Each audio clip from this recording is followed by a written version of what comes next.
How's it guys, this is Dayvy, FPL, and welcome back to the Fantasy Premier League video here on my channel. Now in this video we're going to be going over 2 wildcard drafts for game week 25. So a ton of you guys have been asking me to do a wildcard draft, not only for the bench boost in game week 26, which is the biggest double that should be left in the season, but also a wildcard if you guys don't have a free hit for game week 29. So we're going to be going over 2 drafts in this video, so stay tuned. If you guys are interested in that, sit back, relax, and let's get straight into it. So as I usually do when I do a draft, I just want to show you guys what team value I have.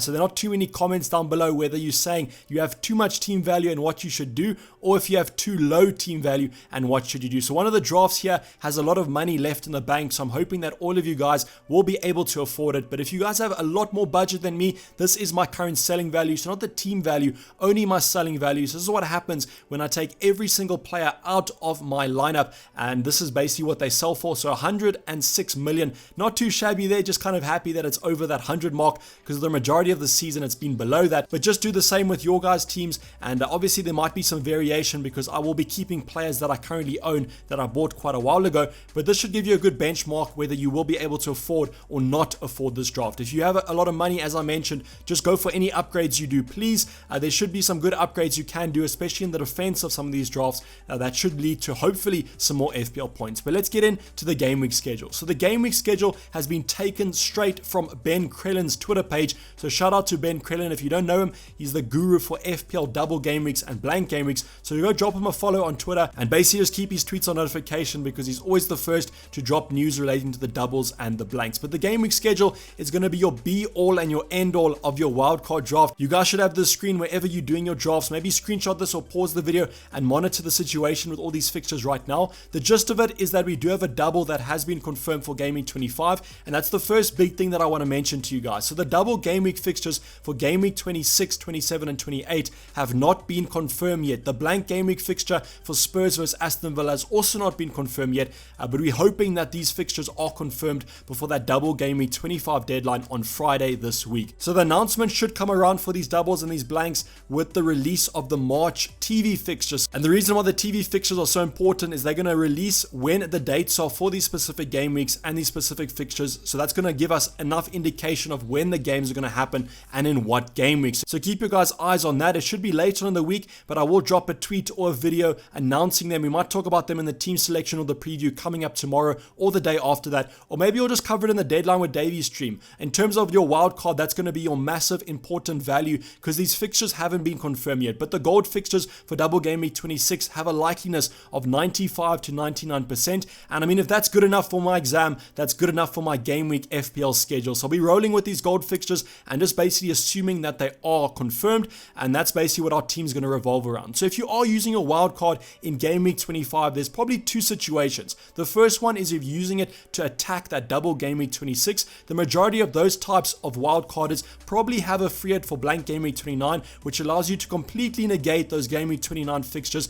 Just completely ignore them, just focus on the doubles, and then when that time rolls around for blank game week 29, you can just use your chip and have a full new starting 11. There are probably a minority of those wild carders that aren't even looking at the blank game week. They don't have a free hit, they simply just want to attack the doubles.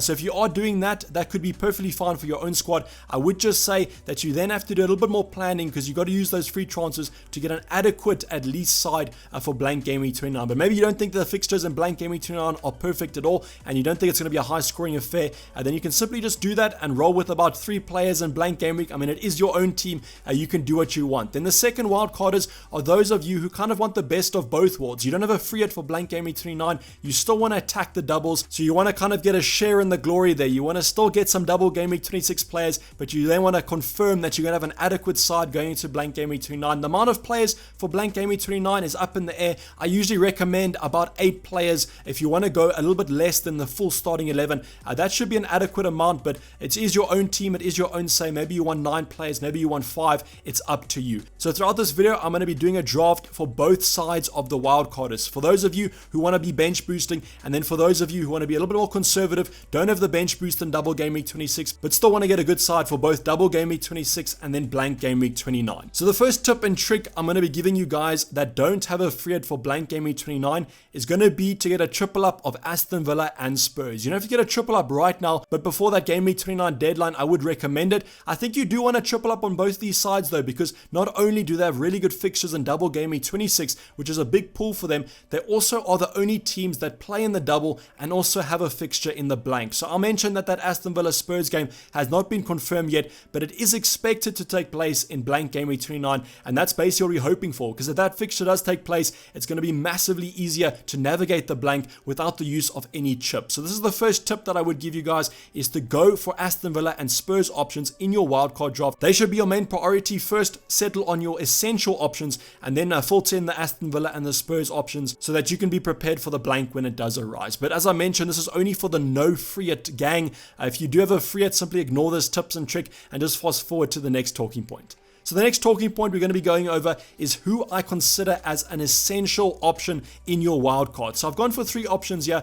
I've gone for Gundogan, I've gone for Son, and I've gone for Kane. So we'll be talking about the Man City options in a little bit, but I really do think Gundogan out of all of them is the most essential just because of the form that he's been in. He's an absolute steal at 5.8. I mean, this game week alone, he scored 19 points. Unfortunately, I do think he's going to be missing the second game in double game week 24, which is happening tomorrow night against Everton, but at least you do still have one fixture for Man City left. I mean, if Gundogan's on the bench, if he comes off the bench, you at least know that he's recovered from that injury. But in Pep Guardiola's press conference today, it happened a little bit earlier on, he said that he doesn't think that Gundogan is going to be fit for that Everton fixture, but he has returned to training. So returning to training is a big step, so I'm pretty sure that he'll be fine for double game week 25. If he's not, you can simply just keep him and then hope that he starts in the double game week 26. Then the second 2 options, I said Son and Kane. It's just because Spurs have such good fixtures in that double game week 26. Their fixtures are absolutely massive in that one, and although these 2 players play for Spurs who have had a little bit of a dip in form recently, I think it just revolves around the whole Harry Kane injury. But since he's come back from injury, they have been looking a little bit better, and I'm hoping that Son and Kane can do absolutely massive for FPL teams in that double game week 26. So these are my 3 essentials. You probably have your own essentials. As I mentioned, start off with your essentials, figure out which players you need to have, put them in the lineup, keep them in the lineup. Those are your concrete options, and then just rotate the players around them whenever you're doing a draft.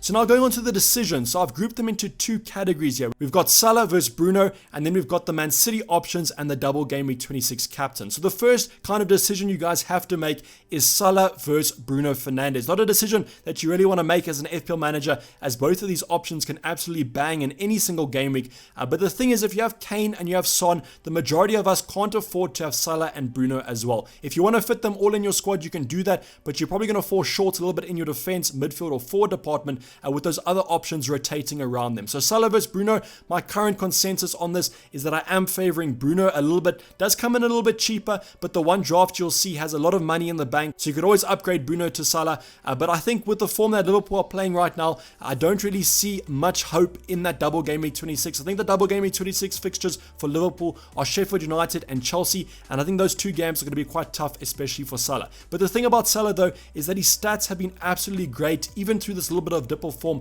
that Liverpool have gone through. So if you are a stats type of FPL manager, you might want to keep Salah, as the stats are definitely on his side. But the thing with Bruno, just more of a talisman there. I think that United are on a little bit better form than Liverpool recently, even though they did draw to West Brom, and he's just a little bit more involved. I think if they do get a penalty, James Milner has been playing a lot, although he did get injured in their last fixture against Leicester. But if James Milner plays, he's going to be on penalties, whereas I don't think there's too many players that are going to be taking penalties off Bruno Fernandes. The other thing, and why I've grouped it in here, is the Champions League is returning this midweek as well as next midweek. So as you know, United aren't in the Champions League, they are in the Europa League, so we might see some rotation there with that United squad in the Europa League. Maybe Bruno gets the occasional week off. The thing with the Europa League though is that there are more teams in it, so I think every single midweek they will be playing, so that could come into your consideration, whereas with the Champions League they play on alternating midweek. So Liverpool play this midweek and then Man City play next week, so Liverpool do get a rest week. So maybe you think that Salah will get more rest if you think that Bruno will start those Europa League games. So that's something that you have to take into consideration,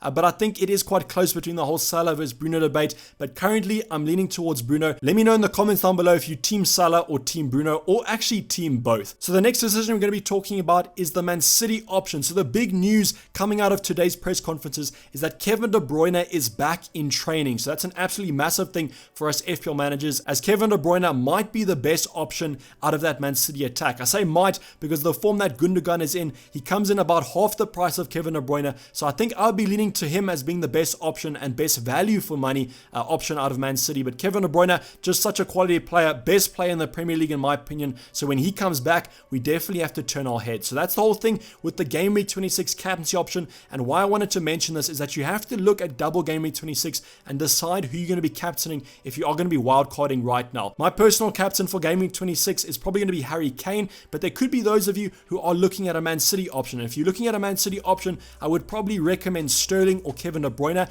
And that kind of brings me into the whole Man City options debate, because I personally have two defenders from Man City and then I've got Gundogan. But if you want to go for a captain from Man City, I would probably recommend going with two attackers, Sterling / Kevin De Bruyne, Gundogan, and then going for one defender. I think that should be a better option in that whole captaincy debate. I'm not saying that Gundogan can't be captain, but I think I might rather go for Sterling or De Bruyne in that position.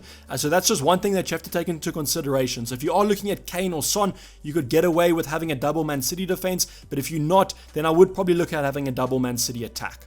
So now going on to the first draft, and I've classified this one as the bench boost draft. So if you guys aren't using your bench boost, maybe just skip ahead to the second draft where I talk about more of a conservative approach. I have also included Sterling in that draft. So if you are looking at having Sterling in your lineup, you can fast forward to that one. But the first draft here, as I mentioned, has a lot of money in the bank. So if you guys want to do your upgrades, 1.9 million, you can basically upgrade any option you want to. I will be talking about that all transfer and money in the bank when I talk about the transfers before Game Week 26 that I'll be looking to make. So starting off in goal, we've got Martinez and Areola, and this looks like quite a template goalkeeper pairing. So Areola, Fulham have been performing quite well recently from a defensive point of view. Stats are looking good. So at 4.5, can't go wrong with Areola. He will be the goalkeeper that you are bench boosting. So I think it's a great option at that. But the main goalkeeper is going to be Martinez. So the one thing that does worry me a little bit about Martinez is the fact that he's making a lot of saves, because that usually means that the defense isn't doing too well. So the more saves means a poor defense, and I'm just hoping that Martinez can keep up this save form, because we could end up having something like what happened against West Ham, where he does leave a couple of shots into the goal and then that clean sheet is completely rinsed. So Martinez, he is a good option, but I'm just hoping that Aston Villa defense can shore it up a bit,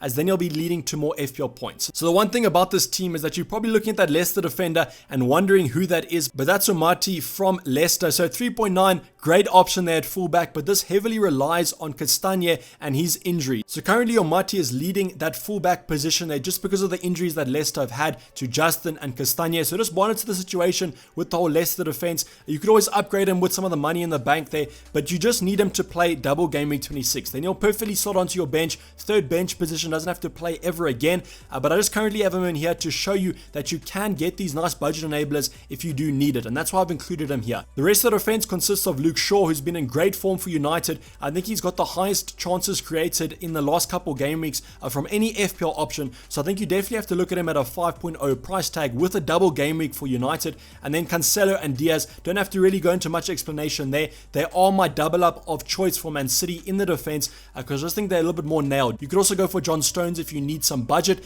but I think that Cancelo and Diaz offer maybe a little bit of security there. We did see Diaz getting rotated on the weekend, so I'm hoping that doesn't happen again tomorrow night against Everton. But then also Cancelo, just such a good attacking threat that if he needs to, he can get an attacking return. And then finally Sanchez, who might raise some eyebrows there, but just because of the fact I spoke about Spurs having that blank Game Week 29 fixture, and he has been starting the last couple games for Spurs, I think at 5.2 he could provide a nice clean sheet option, especially with that lovely double Game Week 26 coming up. The midfield is looking quite exciting. I have included Rafinha and Bamford in here because I have put a little bit of reliance on that double Game Week 25. As you know, Leeds do have a double. The transfers that I am thinking about for this team is that before that double Game Week 26, I will be taking a -4 and then replacing Rafinha and Bamford for whatever you want. You got a lot of money in the bank. I was personally thinking of someone like maybe Harvey Barnes, because Leicester do have a double coming up in double Game Week 26. So you could go for Rafinha to Barnes and then Bamford to whoever. Whoever has a double, you kind of go for those options. But I would be taking a -4 hit if I was going to be bench boosting, because Leeds do face Aston Villa, which I think should be quite a close game. Got Grealish in here along with Ollie Watkins. We also spoke about Aston Villa having the double and the blank game week fixture, so I've included Grealish and Watkins here. The one thing that worries me about Grealish recently is that teams have been double marking him or man marking him, whatever you want to say, but that's made him a lot less reliable and a lot less effective. So Ollie Watkins right now looks like the best Aston Villa option, but Jack Grealish just has that potential. So if maybe a team slips up on him, doesn't double mark him or man mark him, he could be getting some good returns. So he fits into the side here as he does have a potential for points. Gundogan, Fernandes, Son, no explanation needed there. Just such quality players that I'm hoping in the double they do offer some returns. Kane as well, not going to talk about him too much. So this basically wraps up this draft. This is the bench boost draft as I mentioned. You guys can vary it according to what you want. You could also go for Sterling, who we'll be looking at in the next draft, but with that money in the bank you can basically upgrade any position. I would also maybe look at an Everton defender as they do have a double and some continuous doubles throughout the season, so maybe a Lucas Digne, if you can fit him in, could be quite a good selection. So now going on to the second draft, which is the more conservative approach.